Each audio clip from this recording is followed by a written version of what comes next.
Hi guys! Welcome back to my channel. My name is Vivi Star. So for today's video, ito try natin yung bagong eyeshadow palette ng Beauty Glazed. Ito po yung color shades.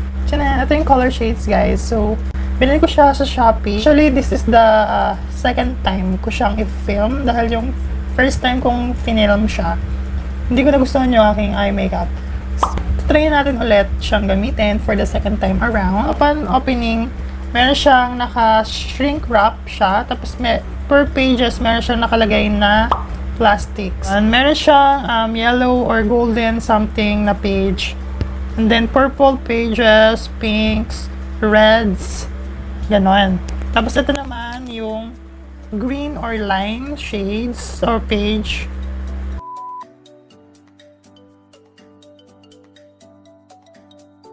Hi guys! So this is the third time na i-film ko to dahil yung part na yung after ko mag-intro, ayun, nakurap yung aking memory card or yung video lang naman while tinatransfer ko.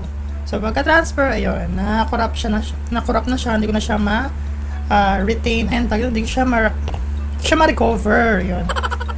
So doon lang tayo sa part na mag-swatch tayo. So, ayan, kakarating ko lang ng bahay. Ano nga yung ating color shades from Beauty Glazed. So, this is 699 pesos. Meron tayo tatlong page. So, isang gold, isang purple, and then lime or green.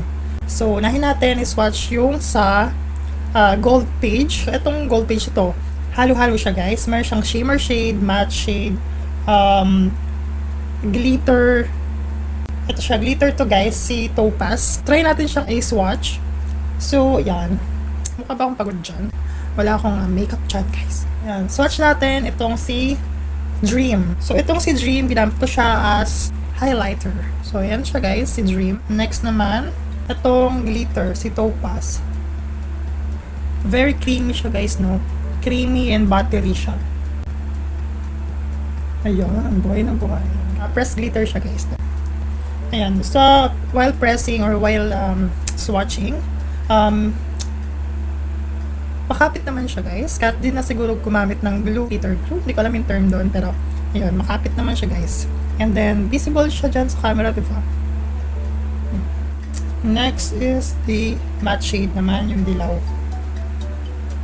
So, this is the lemon. Ayan guys, si lemon. Medyo may nauumpok na dito.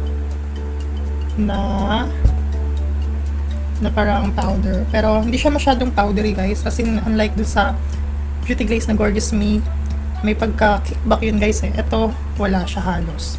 So, malinis pa rin yung, yung pan or yung palette. So, sa matte naman, kahit yung yellow, pigmented siya guys. Pigmented siya. Diba nag-show up siya dyan sa camera. So, next naman is yung coffee. Ayan si coffee. Oh, ganda yung fairness.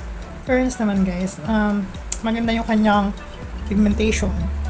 Then last is yung straw. Hindi siya masyadong show up dito guys, no? So yan si straw, medyo light siya guys. Upon wiping, pressing, whatever. So hindi siya makalat sa ating palette, diba guys? Per page, 5 lang yung swipe natin guys, no? Wow, ang ganda. So dito sa page na to, pwede kang gumawa ng pang everyday look. Everyday look, yes, pang everyday look siya pwede. Or glam look, or sunset, yun. Yun yung mga parang covered niyan na mga color scheme, di ba? So yun, smoky kasi meron siyang brown, tapos dark brown, dark brown, ayan. Smoky eyeshadow makeup look. Yan guys, buburahin na natin siya. So yan, medyo kumalat yung, hindi kita dyan sa camera. Kumalat dito yung glitter. So, as in, makapit din naman siya.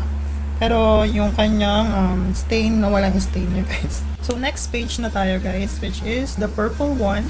So, sa part na to, pwede kang gumawa ng look na parang unicorn, makeup look, gano'n. Mga candy, makeup look, mga gano'n. So, dito, mas marami yung glitter eyeshadow or pressed glitters. Start tayo.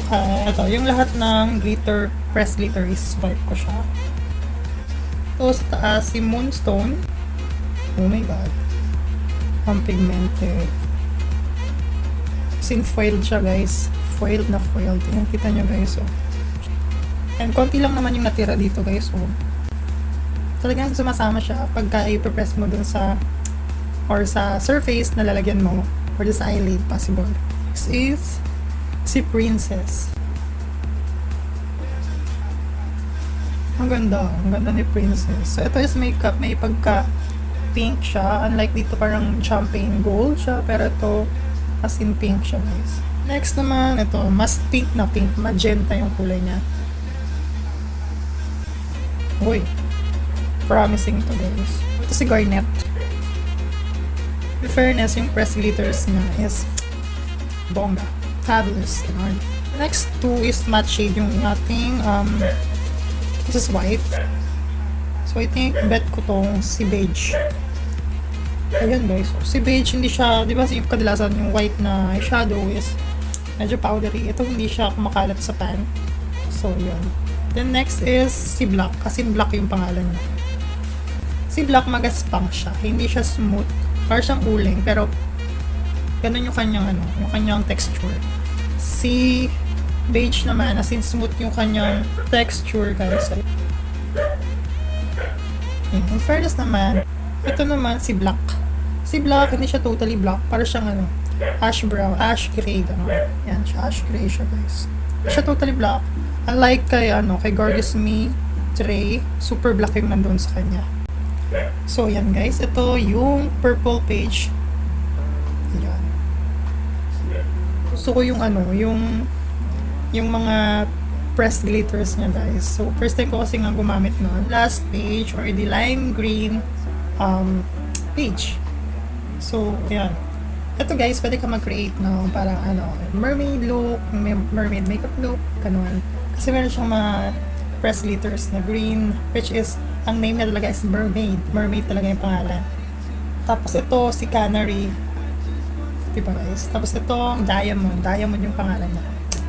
Ganito. So yan guys. So more on green din talaga siya. Turquoise, cyan or aqua something. Cyan. Tapos merong dark blue or blue black yung pangalan. And then meron din siyang royal blue. Si royal blue, may pagka-shimmer siya guys. Tapos Dutch, Aurora. Ayan, marami siyang marami siyang name. Ayan, yung pants nga pala niya guys is may mga names na, so hindi ko malilito kung anong tawag sa ganung shade na yun. Ayun guys. Gusto ko tong si Diamond, itong si Canary, and itong si Mermaid. Yan si Diamond guys. So silver or white siya guys. Ganda. Pwede siyang pang cat crease or di sa lids mo sa loob ng crease. So si Canary, ito naman. Yan, talaga may butil-butil siya guys.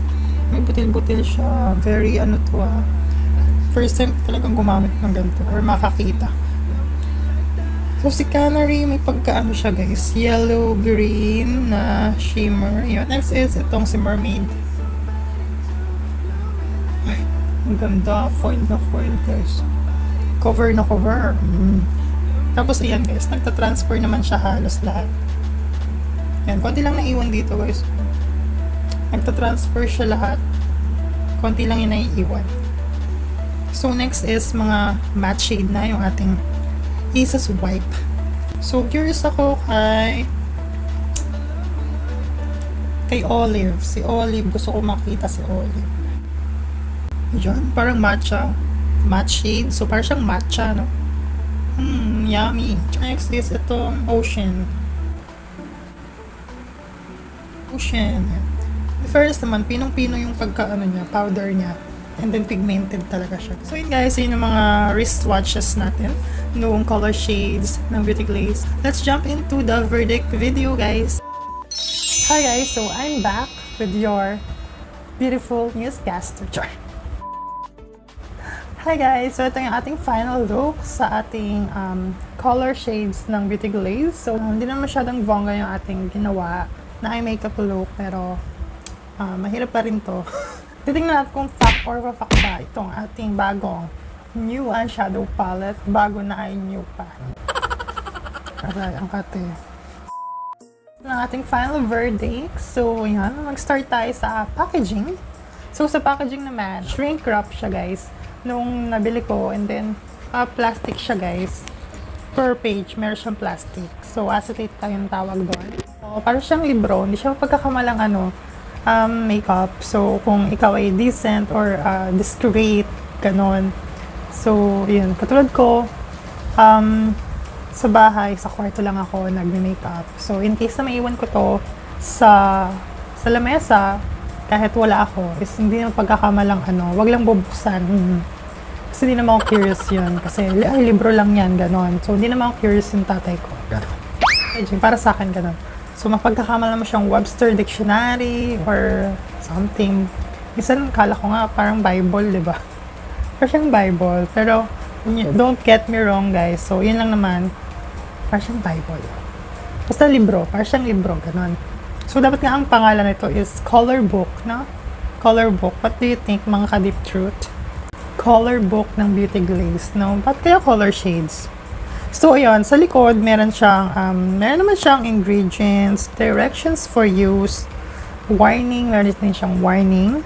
And then, kompleto yung details niya. Meron siyang manufacturing date. Meron siyang expiration date. And then, meron din siyang, recyclable.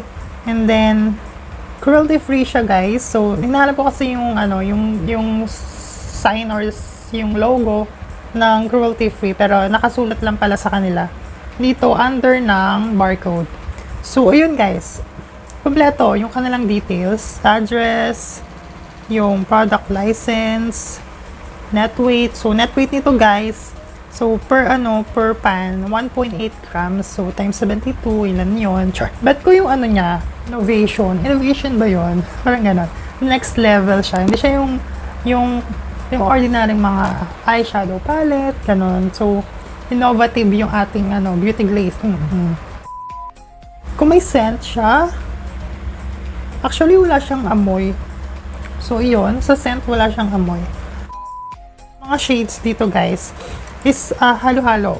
So, meron ditong matte, shimmer, velvety, and then pressed glitter. So, iba-iba siya. Marami siyang, kinikater. Para siyang, kainan. Char. First time ko gumamit ng pressed glitter. So, ginamit ko sa cat crease is si Diamond. Ayan. So, di siya mas maganda kung daliri yung gagamitin mo pang-apply para mas kumapit. Tapos yung brush na medyo malambot. Kung brush naman gagamitin mo, dapat medyo malambot. Huwag yung parang pang-concealer kasi hindi siya kumakapit doon.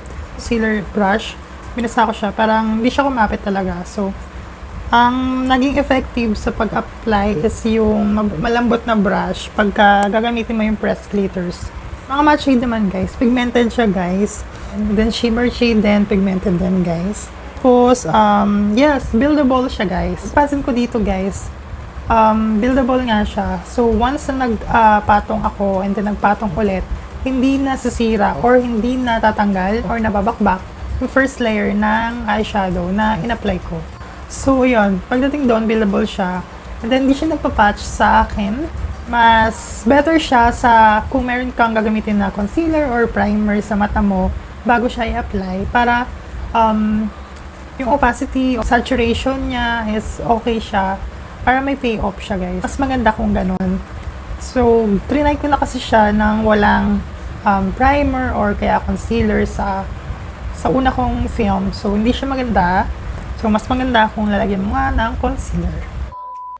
Shade range. So, ang dami niyang shades, guys. So, kahit anong look, pwede mong gawin dito. Everyday look, glam look, creative makeup look, kung nag-create ka ng mga kakaibang, yung pang alien, gano'n. So, pwede siya, guys. So, very, siya, very chameleon. Chameleon yung kanyang meaning for me. Very, versatile, gano'n. Versatility. She has versatility to our community. Ganon, lahat ng tea, ati, kuya tea, pengen tea. Char. Ganon siya, guys. So, ano pa ba? May nakalimutan pa ba ako? price range, guys. So, sa price range, so, 699 pesos siya, guys. For me, okay siya, guys. Sa 699, hindi ako manghihinayang dahil ang ganda ng payoff niya. Worth it siya, guys. Ang daming kulay. Ang dami mong magagawang makeup look dito, guys. Promise. For the eyeshadow palettes. Hindi ko magsisisi kung baga ganon. Ang ganda eh. 699 carry veils. Oo. Nasa vocabulary nila talaga yung pigmented. And then yung shade range. Malawak talaga. Tapos, buildable. Oh, buildable siya, guys. Talaga, iba talaga si Beauty Glaze. So, sana, wala akong mabiltaan soon na meron siyang mga kung ano-ano. So, ito, guys, kasi ma-expired na siya by November yata. So, 2 years na to sa akin, guys. Ang tulin, di ba? Tiyan, ano siya, guys, yung luma ko. Halos hindi ko naubos, di ba? Kasi bili rin ako ng mga ibang eyeshadow palette, local brands. So, ito yung pinakauna kong eyeshadow palette na medyo mahal. Kasi nasa 400 plus or 500 plus ko ito binili, guys. Pero ngayon, ayan na siya, guys. Tapos, mas gamit ko yung black. Dahil ginagamit ko siya pang kilay dati. And then, pang tight line, pang liner, pang ganon. Kaya, bilili ko rin tong color shades. Kasi meron siyang black. Meron siyang black. Pero mas black yung sa Gorgeous Me. Super black yung sa Gorgeous Me. Ito, medyo grayish siya. Ash black siya, ganon. Kasi color board naman, hindi ko siya bet. Dahil, ewan ko, parang ang hassle naman ng ikot-ikot mo siya, di ba? Parang hassle nun. For me, ma-hassle siya. Tapos wala siyang color block.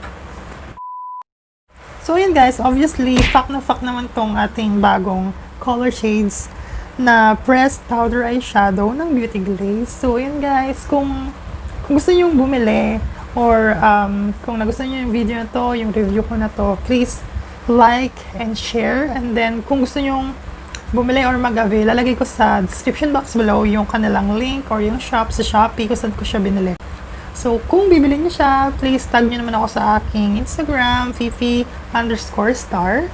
Lagyan niyo lang hashtag na FifiStar made me buy this. Ganon. So, kailangan natin mag-start na ng ganon. Para in case na sumikat tayo, diba? Sure. Sikat talaga. So, yun guys. Thank you for watching. Kung di pa napag-subscribe sa aking channel, please click the subscribe button and click the notification bell. Laway ko. Click the notification bell para lagi update sa aking uploads. So, see you in my next videos, guys. Bye-bye!